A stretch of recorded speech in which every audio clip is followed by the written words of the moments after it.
Senhor Deus, estamos aqui na Tua casa, Senhor, neste momento, para ouvir, Senhor, a Tua voz através da pregação da Tua palavra.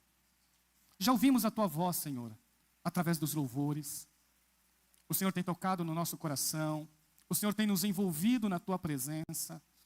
E essa coisa, Senhor, única que o louvor tem condições de fazer, através da Tua ação, da Tua graça e do Teu amor, que é nos fazer cada vez mais, Senhor, nos aproximar do Senhor, nos apaixonar pelo Senhor e termos as nossas vidas cada vez mais envolvidas, Senhor, em Ti. Senhor, agora é a pregação da Tua palavra, fala com a Tua igreja, fala com os Teus filhos, fala com as Tuas filhas. O Senhor é o Deus Todo-Poderoso que tem cuidado de nós. Pai amado, usa-nos em Tuas mãos. Usa cada servo e serva do Senhor que aqui está. E continua falando conosco, no nome do Teu Filho amado e querido Jesus. Amém. Vamos lá, Mateus, Evangelho segundo Mateus, capítulo 7, diz assim: portanto, quem ouve estas minhas palavras e as pratica, é como um homem prudente, que construiu a sua casa sobre a rocha. Caiu a chuva, transbordaram os rios, sopraram os ventos, e deram contra aquela casa, e ela não caiu, porque tinha seus alicerces na rocha. Mas quem ouve estas minhas palavras e não as pratica, é como um insensato, que construiu a sua casa sobre a areia. Caiu a chuva, transbordaram os rios, sopraram os ventos, e deram contra aquela casa, e ela caiu. E foi grande a sua queda. Quando Jesus acabou de dizer essas coisas, as multidões estavam maravilhadas com o seu ensino, porque ele as ensinava como quem tem autoridade, e não como os mestres da lei. Irmãos, na nossa reunião de liderança, nós fizemos, esses dias passados, uma das coisas que eu havia comentado com os irmãos é a seguinte: hoje, nós vivemos uma crise no mundo, é no mundo essa crise, que é uma crise de autoridade. Como o mundo pós-moderno, é esse termo que é dado ao mundo que nós vivemos hoje, como o mundo pós-moderno é um mundo onde algo que tem sofrido constantemente é essa crise na ideia, no conceito e também no viver das pessoas com relação à autoridade. Nós vamos conversar um pouquinho sobre isso.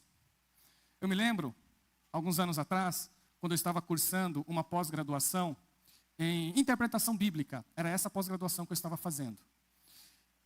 E uma das matérias era uma matéria voltada para questões técnicas pedagógicas. Não era voltada para as escrituras. Era uma professora que ensinava a gente, ela era pós-doutora em educação. Então ela tinha autoridade na área. E ela pediu vários trabalhos, eu nunca vou esquecer disso. E foi uma semana corrida, e eu não tinha tempo de fazer o trabalho bem feito. Aí eu fiz correndo. Aquela coisa que qual estudante que nunca fez isso, né? Qual estudante nunca fez isso? Levanta a mão, atira a primeira pedra. Aí eu fiz correndo. Não. E eu enchi de opinião. Mas coloquei todas as minhas opiniões. Não ficou ruim. Mas quando ela bateu o olho, a primeira coisa que ela viu, ele está dando um monte de opinião dele aqui. Ela chegou para mim e falou: Adjaelson, ela mandou um e-mail. Falou: Adjaelson, olha, eu estou te devolvendo o trabalho para não te dar 0. Então o que você faz? Você refaça. Só que eu quero que você fundamente. Eu não quero saber a sua opinião. Eu quero que você me responda fundamentado em quem? Nas autoridades. E aí, é claro que eu captei na hora o que ela disse, e aí foi o aluno estratégico, né? Eu fui pesquisar, né, na própria universidade, que ela também dá aula, ela dava aula na Faculdade Batista do Paraná, era onde eu estava fazendo, na Faculdade Batista do Paraná, mas ela também dava aula na Universidade Federal de Pernambuco. Aí eu entrei na Universidade Federal de Pernambuco, coloquei o nome dela nas partes de artigo e achei 2 artigos científicos dela. Eu citei 10 vezes ela na minha fala. Aí citei a autoridade dela, ela me deu 10 depois.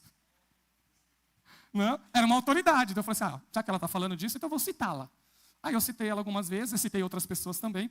Mas você percebeu que o que ela não aceitou, não era que estava mal escrito, não era esse o problema. O problema é que ela não aceitou a minha autoridade, eu não tinha autoridade para falar do assunto. Eu não era nem pedagogo. Aliás, eu não sou nem pedagogo, hoje eu ainda não sou pedagogo. Né? Eu sou professor, eu tenho conhecimentos específicos de pedagogia para ensinar no Fundamental 2 e no médio. Mas eu não sou um especialista em pedagogia. E aí ela não aceitou. E isso, depois eu estava refletindo sobre esse assunto, eu percebo que eu faço isso em sala de aula também. Às vezes a gente vai refletindo e faz. Quando eu chego na aula de filosofia, principalmente de filosofia, a primeira coisa que eu pergunto para os alunos é o que é filosofia. É uma das primeiras coisas, eu quero saber a ideia deles. É comum, vamos colocar aí uns 80%, as pessoas falam assim, é dar a minha opinião. Elas falam, filosofia é dar a sua opinião. Aí eu falo para eles assim, pois é, só que eu não quero saber da sua opinião. Ela não me interessa como professor de filosofia. Aí eles ficam assim, não me interessa, para mim não quer dizer nada. Como professor de filosofia, a opinião de vocês não tem interesse nenhum para mim. E aí eles vão ter que pensar, então eu quero que vocês me falem o que é filosofia de verdade, que vocês reflitam sobre o assunto. Aí eles vão refletindo sobre o assunto. Aí eu dou para eles a primeira definição, que é exatamente a autoridade filosófica. A filosofia só tem uma autoridade, que é a razão. Só. A autoridade filosófica é a autoridade da razão. Foi isso que os gregos começaram a desenvolver lá no século 7 a.C. Porque antes deles, os gregos tinham uma autoridade lá. E a autoridade se dava nos poetas. Nos poetas, nos cantores. Eles eram a autoridade quando se tratava em questões do conhecimento, da vida das pessoas. Foram eles que fizeram os mitos. Os mitos são criações artísticas, são narrativas criadas por poetas.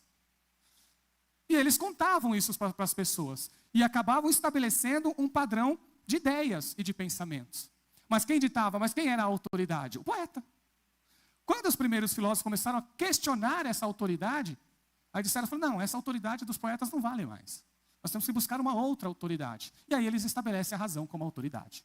Então, na filosofia, a única autoridade é a razão. E ela é levada até as últimas consequências. Vocês sabem quanto pensamento filosófico complexo existe. E essa complexidade é exatamente por causa da radicalidade que a filosofia traz para a razão. Ela é radical nesse aspecto. É por isso que para ela a opinião não vale. Você pode começar a pensar em filosofia como uma opinião, mas você tem que ultrapassar a opinião e alcançar o conhecimento verdadeiro. Pelo menos era isso que o Platão dizia. Para o Platão, uma das coisas que o Platão fala, opinião não interessa. O que eu quero é a verdade. Era o que ele dizia. Mas a verdade com uma única autoridade, que é a razão.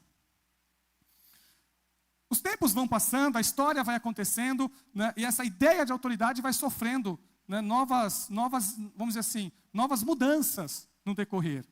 Quando nós estamos na Idade Média, a Idade Média, ela surge através do colapso do Império Romano.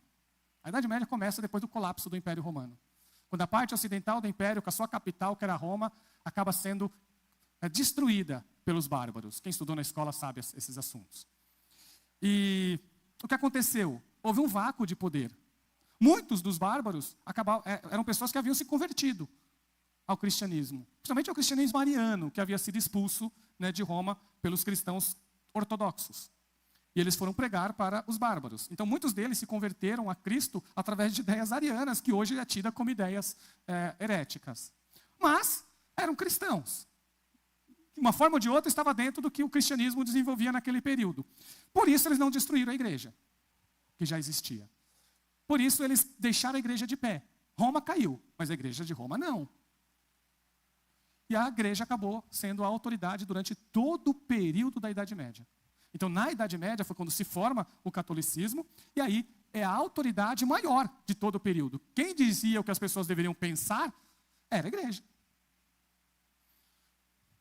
E essa autoridade também é questionada depois pelos renascentistas, onde eles começam a questionar a autoridade da igreja. E eles resolvem voltar para os gregos. E aí começa a formação do pensamento moderno. O pensamento moderno começa a surgir aí. E eles trazem de volta a ideia da razão. Eles trazem de volta. É a razão que é a autoridade máxima para se viver. Surge, depois da Renascença, uma outra ideia de autoridade. E essa eu vou fazer uma reflexão sobre o que aconteceu no Brasil na pandemia, vocês vão entender. Quem era o nosso presidente na pandemia? Era o Bolsonaro, o Jair Messias Bolsonaro. E ele tinha uma ideia acerca da pandemia que não era compatível com umas outras ideias. E ele, com a equipe dele, claro, não vamos dizer que também ele não ficou inventando, não, ele tinha uma equipe que estava lá com ele. E a equipe dele começou a desenvolver alguns pensamentos. E ele trouxe alguns pensamentos, ele dizia isso em público, inclusive. Ele falou assim, olha, vamos fazer isso, vamos tomar tal remédio, vamos fazer essas coisas, né? Aí vinha um outro grupo, não era assim? E questionava. E qual era a fala? Essa fala eu nunca vou esquecer. Né? Quando dizia assim, olha, ele está falando contra a ciência. Mas quem disse que a ciência tem mais autoridade que a fala de um presidente? Quem que estabeleceu isso? Quem que definiu isso, que a ciência vale mais? Não é assim? A ciência surge no mundo moderno e ela se torna uma autoridade. E aí a razão passa a ser secundária. Agora o que vale é a ciência. Até hoje, tem pessoas que a autoridade dele é a ciência. Pergunta para os ateus. Quando você vai conversar com um ateu, ele fala, por que você não acredita em Deus? Ah, porque não pode, a ciência não pode provar. Porque para ele, a ciência tem mais autoridade que qualquer ideia de Deus. Quando Jesus... deixa eu falar hoje, antes de entrar em Jesus, porque já que eu fiz um passeio aqui pela ideia de autoridade, deixa eu concluir nos dias de hoje. O que acontece depois? Os pensamentos vão se pulverizando. Muitos pensadores vão questionar, inclusive, a própria ideia de ciência. Tá? A ciência não é a autoridade máxima hoje. O presidente não foi. E o presidente não é uma autoridade, gente. É uma autoridade, é um presidente da república, foi eleito pela nação. Ele é uma autoridade. Quando a gente escuta um presidente, a gente está escutando uma autoridade. Só que isso foi questionado porque colocaram uma autoridade maior que a dele. Não é? Porque eu não sei quem foi que criou essa autoridade maior que a dele. Mas criaram uma autoridade. Hoje em dia, pulverizou as ideias e os pensamentos. Né? Com a criação das redes sociais, então, a coisa ficou mais pulverizada ainda. Você sabe qual é a autoridade máxima hoje? O meu intelecto. Não é mais a razão, é a minha razão. Não é a razão que envolve todas as pessoas, é aquela que envolve só a minha pessoa. É o individualismo. É o sentimentalismo. Tudo isso é autoridade hoje. É só você começar a ver como que eles falam? Esqueci o nome que fala agora, os digitais que eles falam, né? Os influenciadores digitais, lembrei. Os influenciadores digitais. Gente, eles enchem a internet de bobagem. Raramente você escuta algo bom lá. Mas você não encontra um jovem que não ouça essas pessoas. Você não vê um jovem. Eles escutam mais essas pessoas do que seus próprios pais. Pode ver, tem uns famosinhos aí, que é citado inclusive. Olha, tal pessoa falou isso, tal pessoa falou isso. E acabam sendo esses conceitos. Se você fala para essa pessoa da sua ideia, ela olha para você e fala assim, essa é tua, não é a minha. Não é assim? Então, a nossa ideia individual é o que faz com que hoje prevaleça na sociedade. Quando Jesus, agora eu vou entrar em Jesus, né? Vamos, pastor, começa a pregar aí. Então, gente, quando Jesus chama os seus discípulos para um bate-papo, a sua imensa maioria veio do judaísmo. A sua imensa maioria. Com poucos que eram gentios. Imensa maioria. Tinha alguns gentios lá. Mas era uma minoria mesmo. E para o judaísmo, haviam duas autoridades maiores, que era a Torá, a lei e a tradição oral. Todo judeu que se preze, vamos dizer assim, judeu raiz, não Nutella, todo judeu raiz, ele escutava a Torá e a tradição oral. Era isso, não é isso, Edson? Não era isso que eles ouviam? Torá e tradição oral, era o que vale para eles.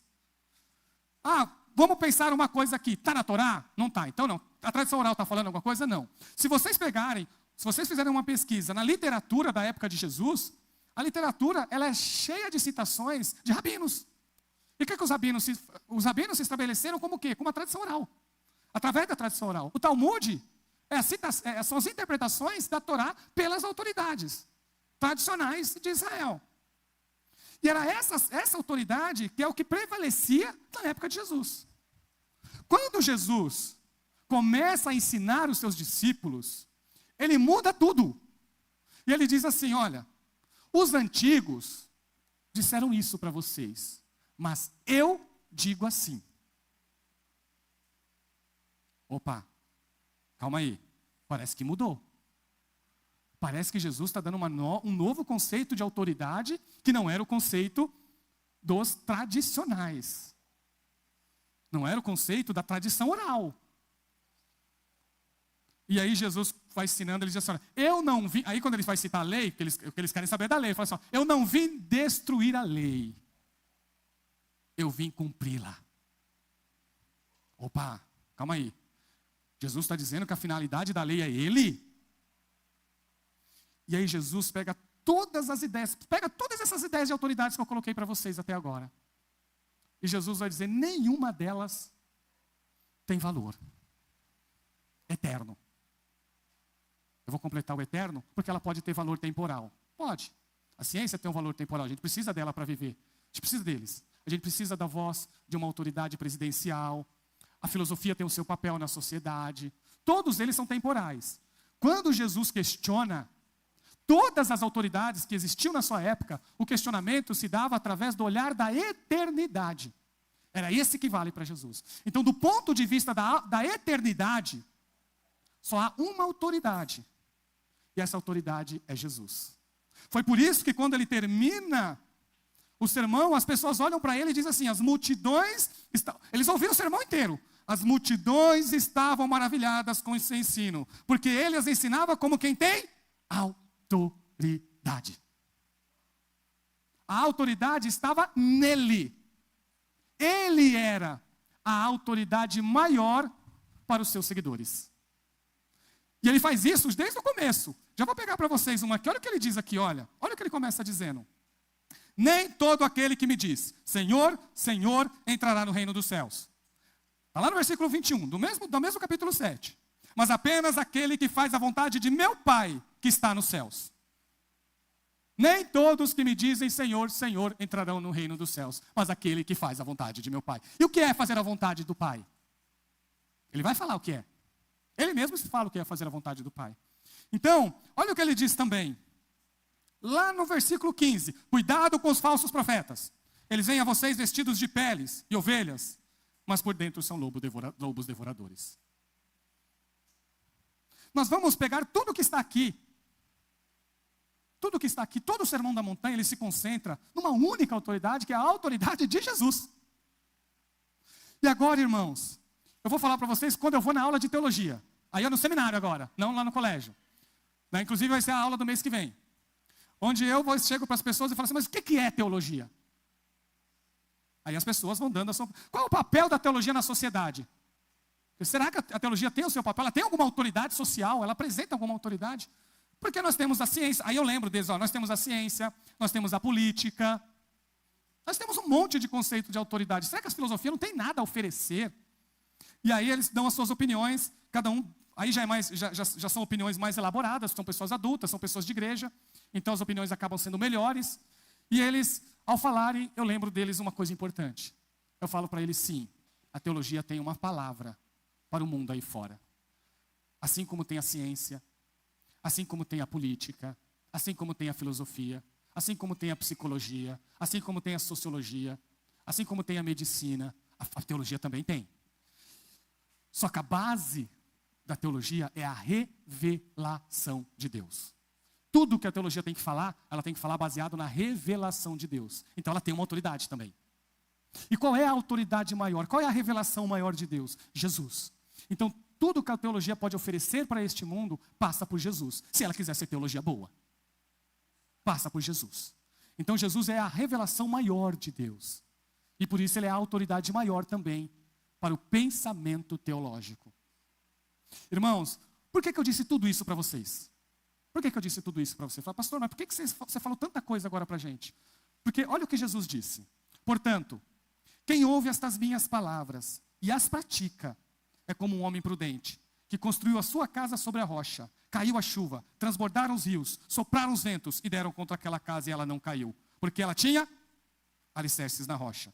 Mas quem ouve estas minhas palavras e não as pratica, é como um insensato, que construiu a sua casa sobre a areia. Caiu a chuva, transbordaram os rios, sopraram os ventos, deram contra aquela casa e ela caiu e foi grande a sua queda. Porque Jesus está falando de dois construtores.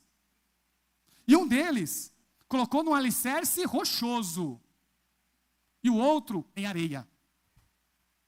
Um deles tinha fundamento sólido, o outro não. Porém, ambos eram construtores e ambas eram casas. Eram duas casas. Quando se você olhasse, você não via diferença. Eram duas casas. A aparência era boa. Você poderia até comprar as duas pelo mesmo preço. Só que era só aparência. Era só aparência. Porque quando veio a chuva, quando o rio transbordou, quando o vento soprou, só uma ficou de pé. E qual que ficou de pé? Aquela que tinha fundamento rochoso. Aquela que era sólida. E o que é ser sólido para Jesus? Ouvir e praticar. Primeiro, lá no Senhor, Senhor, ele diz assim: não adianta falar e não viver. Falar e não viver não resolve nada. E aqui ele diz: ouvir e não praticar também não resolve nada. Então, o que é solidez na vida? O que é fazer a vontade do Pai? Jesus está dizendo, fazer a vontade do Pai é ouvir e praticar tudo aquilo que Ele ensinou. Só existe um porto seguro na vida cristã. E esse porto seguro se chama Jesus. Eu trouxe para vocês várias ideias de autoridade. E uma imensidão de pessoas seguem essas autoridades.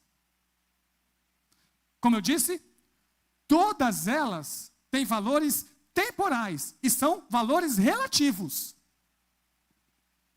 Somente um é eterno e absoluto.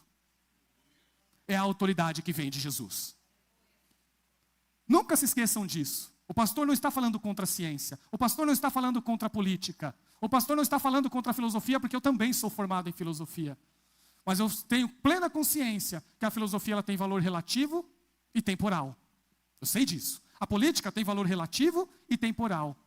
A ciência tem valor relativo e temporal. Porque só existe um valor eterno e absoluto. E esse valor é a pessoa gloriosa de Jesus. Você pode ser cientista, mas se você não tiver Jesus, a sua casa está na areia. Você pode ser o político mais bem-sucedido deste mundo. Se você não tem Jesus, a casa está na areia. Você pode ser o filósofo mais bem conceituado do Brasil e do mundo. Se não tiver Jesus, a casa está na areia. Você pode ter a família mais estruturada da sociedade. Se não tiver Jesus, está na areia. Só existe uma segurança eterna. Uma segurança eterna. E essa segurança é Jesus. Não vale a pena abrir mão do absoluto e do eterno pelo relativo e temporal. Não vale a pena abrir mão. Não vale. Vocês conhecem a história do Esaú. O Esaú era o herdeiro da promessa, segundo a lei de Israel. Ele era o filho mais velho. O filho mais velho tinha direito a 2/3 da herança. O mais novo, 1/3. As mulheres, nada. Sinto muito, mulheres, mas é a lei antiga. Não é hoje. Não é hoje. Tá? Era um mundo patriarcal. O nome já está falando, mundo patriarcal. Era masculino o mundo. Era injusto, tá? Vou deixar bem claro. Era injusto, sim. Principalmente com as mulheres. Ele era injusto. Né? A mesma sociedade de Israel regulando, dando uma condição melhor para as mulheres, ainda não era um mundo muito justo para as mulheres. Não. Israel era mais justo que as outras nações, mas não era perfeita. Então, o que o Esaú fez? Não se importou nem um pouco. Não se importou nem um pouco. É chamada a bênção da primogenitura. Quando ele estava com fome, o Esaú, que valorizava a bênção do pai, que valorizava aquilo que era a promessa de Deus para ele, que Deus havia falado através para ele, ele soube através de sua mãe, provavelmente. Eu sei que o Esaú, eu acredito que o Isaac não contou. Se alguém contou para Jacó que ele era o herdeiro da promessa, foi a mãe dele. Porque o Isaac não contou, porque o Isaac sempre quis dar a bênção para o Esaú. É só você ler o texto. Não é, irmão Gerson? Ele sempre quis dar para Esaú. Não foi? Tanto que o Jacó, né? O Isaac quis dar sempre a bênção para Esaú e não para o Jacó. Tanto que o Jacó faz? Quando o Esaú está com fome, ele vai lá e chega para o irmão, estrategicamente para o irmão, e fala assim: eu faço para você uma comida saborosa. Você vai passar bem. Você só fica sentado aí esperando. Coisa boa. Você vai, se deliciar. Só que eu quero a bênção da primogenitura para mim. O cara com fome, né? Ele fala assim, tem o eterno e tem o temporal. A eternidade está muito longe, a minha fome é presente. Eu troco, está trocado. Aí o Jacó faz lá o guisado de lentilhas para ele se delicia. Só que o Jacó não esqueceu, né, o que ele havia combinado com o irmão. Quando Isaac adoece e já não enxerga direito, na hora de receber a primogenitura, a bênção, o Jacó dá um jeito lá, o Esaú tinha mais pelos na perna, nos braços, né, ele dá um jeito de tornar a sua pele um pouco mais áspera. Aí ele vai lá para o pai e fala, pai, olha, sou Esaú. Mentindo, né? Sou Esaú. Aí o pai abençoa o Jacó. Isso deu um problemão para a família. Porém, a bênção foi para o filho mais novo. Deus havia dito que a bênção iria para o filho mais novo. Só que tem uma coisa, gente. Por mais que a gente fale quem está certo, quem está errado, a intenção da história não é essa. A intenção da história é dizer assim, o Esaú perdeu a bênção. Ele perdeu a bênção. Deixou de ser abençoado. E a bênção foi para o filho mais novo, porque Deus havia dito que a bênção ia para o filho mais novo.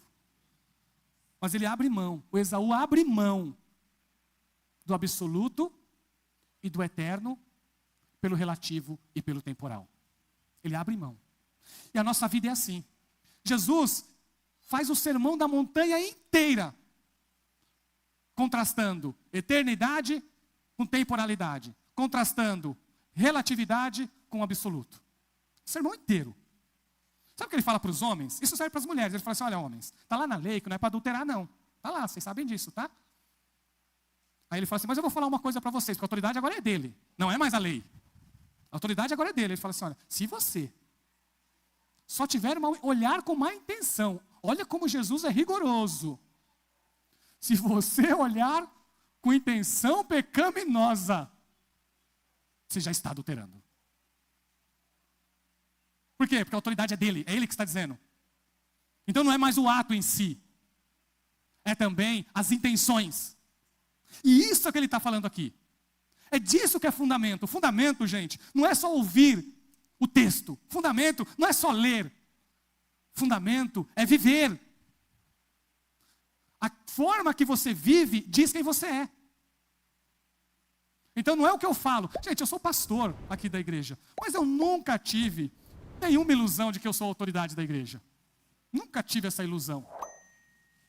Nunca passou. Eu louvo a Deus por Deus ter me dado essa tranquilidade. Porque é Ele que deu. Porque quem é que não gosta, né, de se iludir, né? É Ele que deu. Então eu tenho muita paz no meu coração quanto a isso. Eu sei que como vocês, eu também tenho a minha vida diante de Deus. Eu sei que para mim, eu sempre falo isso para Jesus, Senhor, para mim, mais importante é a minha vida com o Senhor. O Senhor é mais importante que o ministério. O Senhor é mais importante que a minha família. O Senhor é mais importante que a minha vida. Nós temos que ter esse olhar, e temos que olhar a nossa realidade, porque eu sei que se eu não tiver uma vida com Deus, eu não consigo nem ser pastor, gente. Eu vou ser um hipócrita, um falso, um mentiroso. Se eu não tiver vida com Deus, eu não estaria nem aqui. Não, eu nem estaria aqui. Então, nós temos que ter consciência de quem nós somos. Eu sou igual a todo mundo. Eu tenho que orar, eu tenho que vigiar, eu tenho que cuidar do meu coração, eu tenho que ouvir e praticar o que Deus está falando, como todas as pessoas. Como todo mundo que se diz cristão. Não adianta dizer que é cristão e viver de qualquer jeito. Não dá, gente, não funciona assim. Porque Jesus deixa muito claro isso. Ouvir as palavras de Jesus e não praticá-la é colocar o alicerce em areia. Qualquer tempestade derruba. A única segurança, e a vida traz tempestade, ai como ela traz. Se tem uma coisa que este mundo faz, porque acredite, esse mundo não facilita para ninguém, viu? Esse mundo não facilita para ninguém, não. Ai aquele que acha que vai encontrar facilidades neste mundo. Eu quero falar para todos os jovens agora. Todos os jovens que vão começar a sua vida. Né? O mundo não vai deixar você conquistar as coisas fáceis. Tá? Não pense você que as coisas serão fáceis. Eu escutei uma entrevista, eu vou até citar o Didi, que a gente gosta de futebol, né, Didi? Didi, que entrevista que eu escutei? Do Romário, cara. O Romário sentou e o cara falou, qual foi a sua maior dificuldade no futebol? Ele falou assim, olha, quando eu ganhei a promoção, porque para mim foi uma bênção, e lá para a Holanda, né, aí eu soube o que ia ser dificuldade, porque eu nunca passei frio na vida. Quando eu cheguei lá, eu fiquei 3 dias sem aguentar sair de casa por causa do frio. Mas eu tinha um contrato com o clube. E eu fiquei 3 dias, porque eu não aguentava. Ele falou, eu não aguentava sair do quarto, de tanto frio que eu passava. Mas aí eu pensava no meu coração, falei, puxa vida, é o meu trabalho. É o meu trabalho. E ele disse assim que pensou 1000 vezes em voltar para o Brasil. Mas aí depois lembrou e falou, não, eu não posso desistir. E você viu que grande jogador de futebol o Brasil teve. Se ele desiste, perderia uma oportunidade de crescer profissionalmente. Mas ficou e foi jogar passando frio. É isso, gente. Jovem, não vai ser fácil, não é fácil. Viu? Às vezes é sacrificial. Todos os jovens sabem disso. A vida não vai facilitar para vocês. Guarda isso, tá? Não vai facilitar. Você tem que ser forte. E a Bíblia diz que o jovem é forte. Ela diz que é forte. Então consegue. Se tem uma classe na igreja que consegue conquistar o mundo, é o jovem. Porque eles têm forças. A Bíblia que diz. E a força é Jesus. Então vale a pena ser jovem na igreja. A melhor coisa é ser jovem na igreja. O Hernandes Dias Lopes, ele conta isso. Ele fala que ele ouvia os pregadores, os pastores, ele fala assim, eu até tenho vontade de ser pastor. Mas é tão difícil ser pastor que eu vou esperar eu ficar velho. Velho é mais fácil. Primeiro eu vou curtir a minha juventude. E aí depois eu vou ser pastor lá na frente. Aí ele foi falar isso com um diácono da igreja, um presbítero, um diácono ou um presbítero da igreja. Ele foi conversar e o cara falou assim, e você acha que Deus quer metade? Quer resto? Não é? Porque assim, não é que não pode ser pastor depois de mais idade? Pode, mas é diferente. Ele estava querendo só ir depois porque ele queria. Ele poderia ser antes. Aí o irmão falou para ele, olha, Deus não aceita resto não. Ou você serve a Ele agora, ou você não serve a Ele agora. É disso que Jesus está falando, gente. A radicalidade das nossas escolhas em servir a Jesus. Jesus não quer crente pela metade. Jesus não quer crente preguiçoso. Jesus não quer crente mundano, se é que existe isso. Não é porque eu acho que crente é crente, mundano é mundano. Então, o que Jesus quer de nós? Jesus quer que nós sejamos radicais nas nossas escolhas. Como eu disse para vocês, a filosofia não é radical? Você já escutou político como eles são radicais? É só você ver o Brasil direita e esquerda que aconteceu. É ou não é? Eles são radicais. Gente, se a direita pode ser radical com a direita, e eles têm o direito de ser radical. Se a esquerda quer ser radical, ela tem o direito de ser. Se a filosofia quer ser radical. Se a ciência é radical a ponto de questionar até um presidente da república. Aí os cristãos vão querer crer pela metade? Vocês acham que Jesus vai querer nada menos que radicalidade também? Você acha que Jesus vai ficar por baixo? Não. Claro que não. Jesus, assim como o mundo exige radicalidade dos seus adeptos, Jesus exige radicalidade dos seus filhos e das suas filhas. Jesus exige de nós que nós construamos a nossa casa na rocha. É isso que Ele quer, é isso que Ele deseja, e é isso, e Ele dá condições para isso. É somente ouvir e praticar. Eu falo para os irmãos, eu falei para a irmã, esses dias, ela é nova convertida, ela está na aula do batismo, eu não sei se ela está aqui, mas eu falei para ela hoje, eu falei, irmã, olha, nós estamos falando aqui de batismo. Se você vier para o pastor, vier falar comigo, e você tiver uma dúvida, se for uma dúvida que eu não sei responder, nós vamos orar. Mas se o que você perguntar estiver claro nas escrituras, eu não vou orar. Eu vou simplesmente dizer para você, ó, a Bíblia está dizendo isso e pronto. A sua função agora é obedecer. Como às vezes a gente vê crente e fala assim, Jesus, eu vou orar para eu me separar. Gente, você precisa saber que divórcio nunca é da vontade de Deus, então você não lê a Bíblia. Exceto nos casos em que Jesus fala, por exemplo, a infidelidade, o abandono, a violência. Fora esses casos, eu estou com dificuldade de convivência. Você vai ter que aprender a conviver. Mas o abandono, outras razões, existem razões que as pessoas acabam se divorciando. Mas, teve uma pessoa que ligou para mim e falou, pastor, eu vou separar do meu marido, você ora por mim? Aí eu falei, não. Eu falei, na mesma hora, eu falei, não. Qual é o motivo? Eu perguntei, qual é o motivo? É que ele é muito difícil de lidar. Então eu falei, então você vai conviver com a pessoa difícil de lidar. Porque você escolheu. E você vai buscar maneiras, como serva de Deus, de conviver com seu marido. Você vai ser exemplo. Porque difícil por difícil, eu também sou. E quem não é? Quem não é difícil de se lidar? Quem não é difícil nessa vida de se lidar? A Miriam está aí, que é psicóloga, a Camila está aí. Não é? Você já encontrou alguém que não era difícil de lidar? Não, acho que essa pessoa não existe, né? Não existe. Não é, gente? Então não é motivo, não. Você sabe? Então, gente, quando a Bíblia diz, se a Bíblia está dizendo, se Jesus falou, já está dada a autoridade. A autoridade é Ele. E o que Ele fala, se Ele já falou, a autoridade é Ele. Sabe, inclusive, eu vou terminar agora falando do mundo evangélico. O mundo evangélico, eu tenho, assim, respeito todas as religiões e todas as igrejas. Eu tenho respeito por todas. Mas eu sei que no mundo evangélico tem uma crise de autoridade.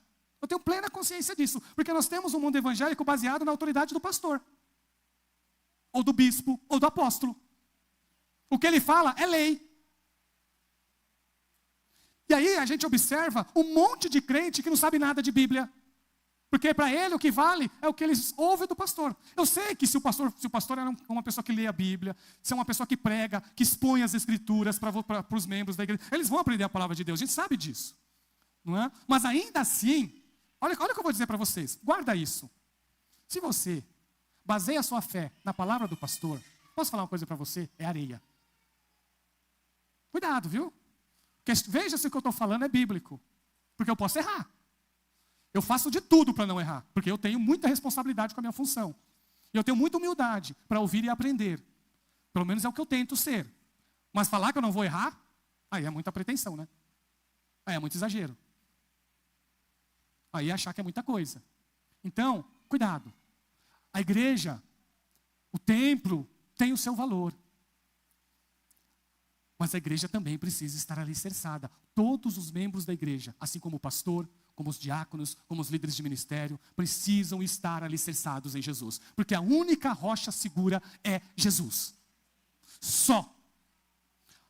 Ai do pastor que fica pregando opinião. Ai, ele vai prestar contas com Deus. Ai do pregador que vive enchendo as pessoas das suas opiniões simplesmente. Muitas pessoas vão acabar acreditando naquilo e vão prestar contas com Deus de tudo isso. Irmãos, tudo que Deus faz por nós é pela sua graça. Tudo que Deus faz por você é porque Ele é bondoso. É porque Ele é misericordioso. É porque Ele é gracioso. Não existe nada além disso. A única postura correta de um verdadeiro cristão que é abençoado por Deus é a postura da gratidão. Não pensem vocês que Jesus abençoa vocês por causa de mim. Eles abençoam vocês apesar de mim. Viu? Os crentes são abençoados apesar da liderança e não por causa delas. Porque Ele é gracioso. Porque Ele é bondoso. Porque Ele é misericordioso. Cada vitória que Deus te der, é a Ele que você tem que agradecer. Cada bênção que você receber, é a Jesus que você tem que agradecer. Cada vitória que você alcançar, cada vitória, cada degrau que você subir na vida cristã, é a Jesus que você tem que agradecer. Eu cresci, eu amadureci. Olha Jesus, obrigado Jesus. Olha como eu estou conseguindo lidar com as minhas emoções de forma melhor. Obrigado Jesus. Obrigado Jesus. Então, irmãos, quando eu disse para vocês, quando eu faço essa crítica, não é porque eu sou contra, eu louvo a Deus pelas igrejas evangélicas, eu louvo a Jesus. Exatamente por isso, porque Jesus cuida e abençoa apesar das nossas falhas. Não existiria, se não é a graça de Jesus, a igreja não teria resistido não. Se não é a graça de Jesus, se não é o amor de Jesus, não tinha resistido não. É a graça e o amor dele. Então, a autoridade não é a do pastor, apesar de muita gente achar que é, não é. A autoridade não é o grito, porque as pessoas às vezes confundem unção com gritaria. Se eu começasse a pregar aqui, olha que eu prego com ênfase, mas isso é técnica de pregação, a ênfase. Não é minha vida, a ênfase não é minha vida. A minha vida é com Jesus. Certo? Isso é só ênfase, para vocês não dormirem. Por isso que às vezes eu falo mais alto. Porque se você piscar, você acorda. É só por isso. Não tem nada de unção e de especial nisso. Só que tem gente que acha que para pregar tem que gritar. Não é? E aí, gente, acaba ferindo até os nossos ouvidos.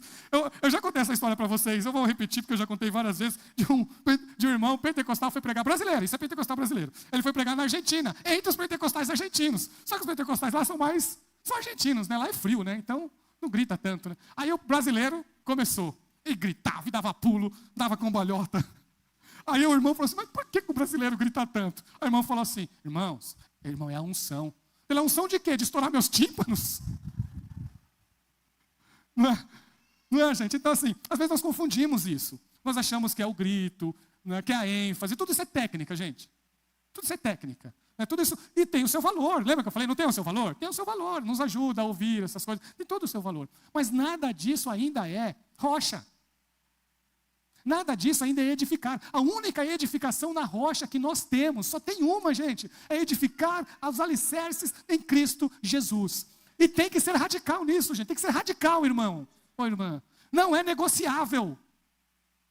Não é negociável. Servir a Jesus é tomar a decisão. Eu sou de Jesus.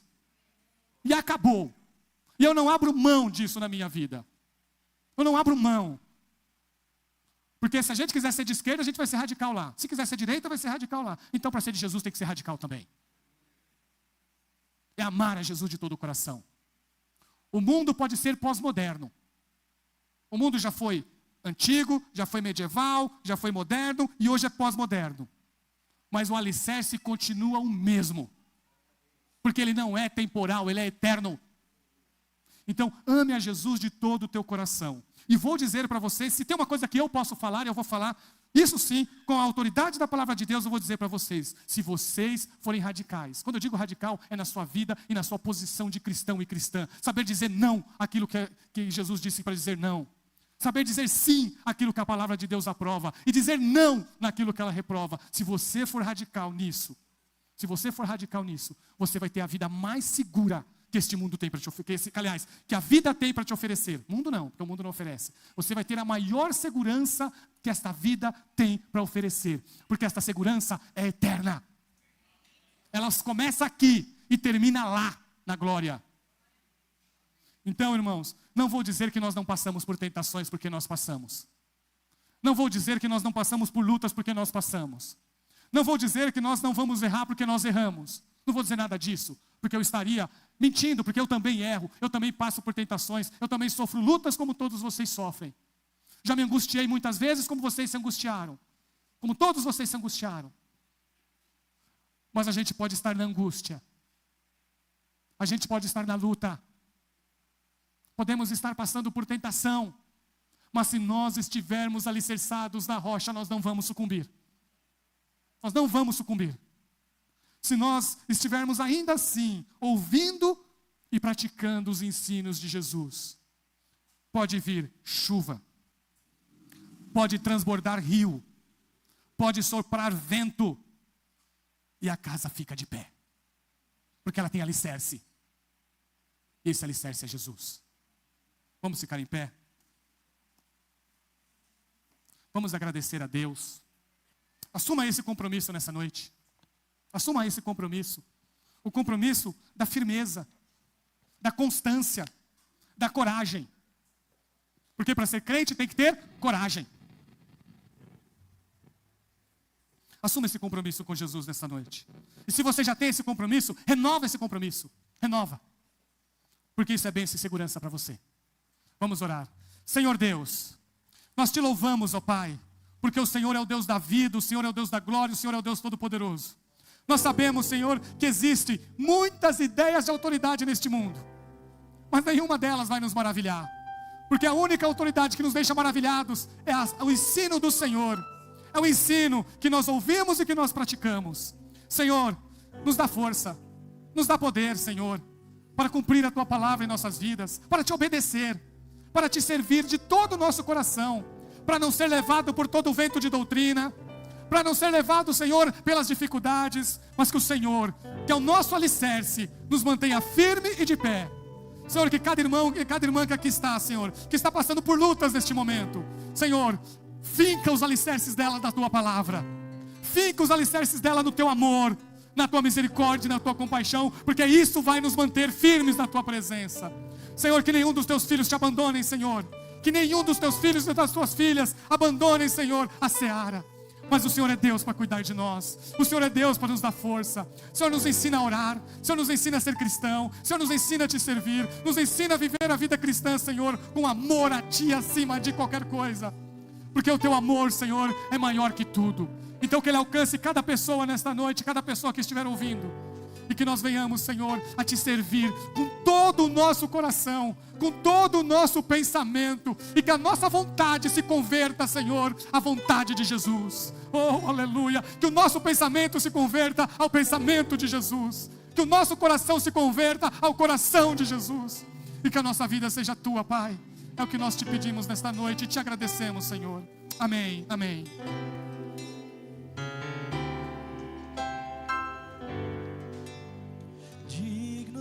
Esta canção, só Tu és, Senhor. Digno do meu louvor, só Tu és, Senhor. Digno da minha vida, Tu és, Senhor. Ó, eu sou Teu.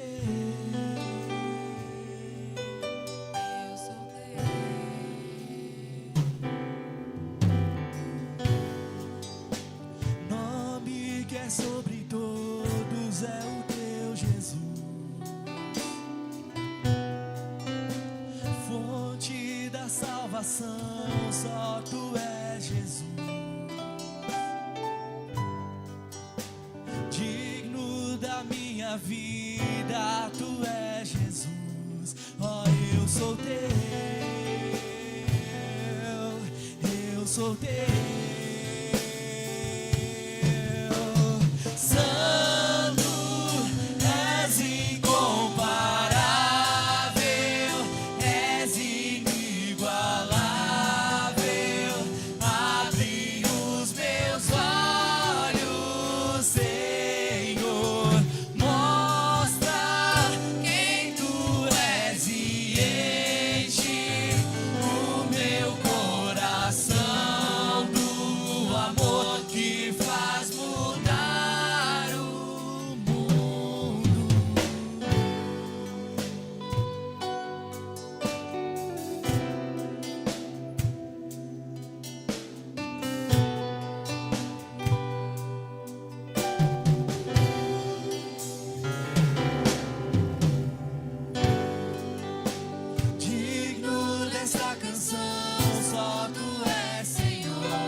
Vida, Tu és, Senhor.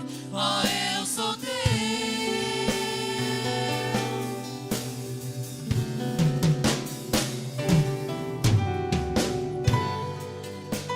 Nome que é sobre todos é o Teu Jesus, fonte da salvação, só Tu és Jesus.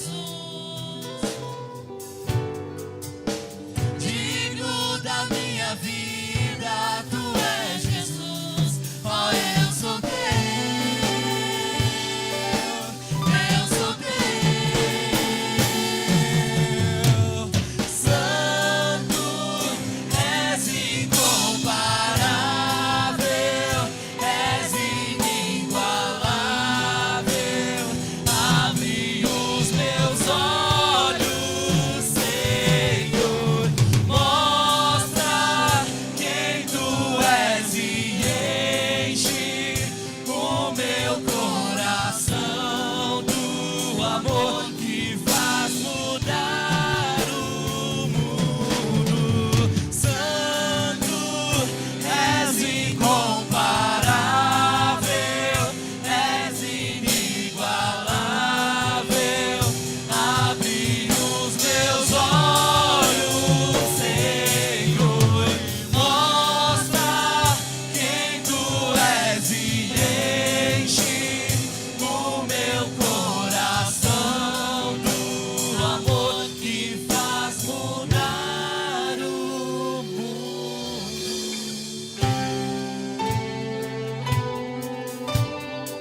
estenda a tua mão.